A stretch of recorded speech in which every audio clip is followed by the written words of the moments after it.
Watu wengi wanaamini kwamba ujenzi wa nyumba ni jambo la gharama kubwa sana, lakini ukweli ni kwamba si lazima iwe hivyo.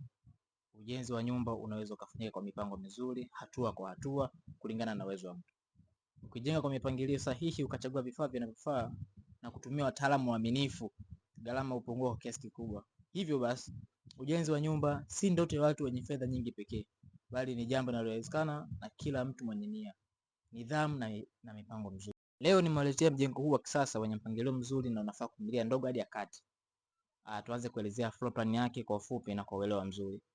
Ina front porch ambayo ndio sehemu ya kuingilia ndani ya nyumba. Ina nafasi nzuri ya kupumzika. Hiyo front porch ina eneo kubwa la watu kupumzika na kufanya mambo yao wakiwa nje. Ina sitting room. Kwa hiyo unapoingia katika front porch kuna sitting room ambayo imeface moja kwa moja na front porch ili kurahisisha mambo ya kila siku, na inlet ya watu nje na ndani ya nyumba. Ina corridor ambayo imewezesha na kusaidia faragha katika vyumba, na watu wanaenda chooni na mtu anaenda chumbani ili kuepusha ile kuonana moja kwa moja na watu ambao wako sebuleni. Ina vyumba viwili vya kulala ambacho kimoja ni self na kingine ni cha kawaida ambacho hufaa kwa matumizi ya watoto pamoja na wageni. Hii nyumba ina kitchen ina ukubwa wa jiko la kawaida. Pia ina dining ambayo ndio kama tunavyoona nyumba za kisasa lazima ziwe na dining, ambayo katika kitchen kuna porch, ambayo hiyo porch ndio ya kutokea nje au kufanyia vitu vingine vya jikoni kama kupika kwa nje. Kuna kama sisi tunavyojua Watanzania mama zetu upeta mchele, hivyo shughuli kama hizo hufanyika katika hiyo porch ya jikoni. Kwa kama tunavyoona ina vyoo viwili, ambacho choo kimoja ni kwa ajili ya chumba cha master, hicho cha self ambacho ni kwa ajili ya wazazi aidha mwenye nyumba au la, na choo cha kawaida ambacho ni cha public ambacho kitatumiwa na watu wote wanaoingia katika hiyo nyumba.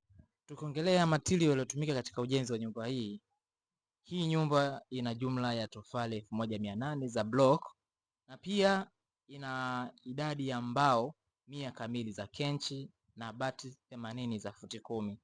Pia ina idadi ya milango ile ya kuingia na kutokea ina milango 6, na pia ina madirisha 7 yakiwa yale makubwa na mawili ya choo.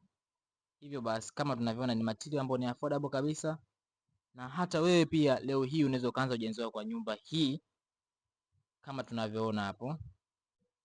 Lakini pia tukiangalia muonekano wa nyumba kwa nje, nyumba ina high pitched roof ambayo ni roof ya kupanda kwa juu na yenye engo. Kama tunavyoona ina madirisha makubwa kuruhusu mwanga pamoja na hewa ndani, kwa ina maana ina ventilation kubwa ndani, ina mwanga mzuri ndani. Pia ina muonekano mzuri wa nje na wa hadhi ya kisasa, aidha kwa majirani au kwa watu wanaopita, moja kwa moja tajua jamaa katika ujenzi wake kajipanga. Ni nyumba ambayo ni ndogo, affordable na ni classic pia, kama tunavyoona muonekano wake wa nje hapa.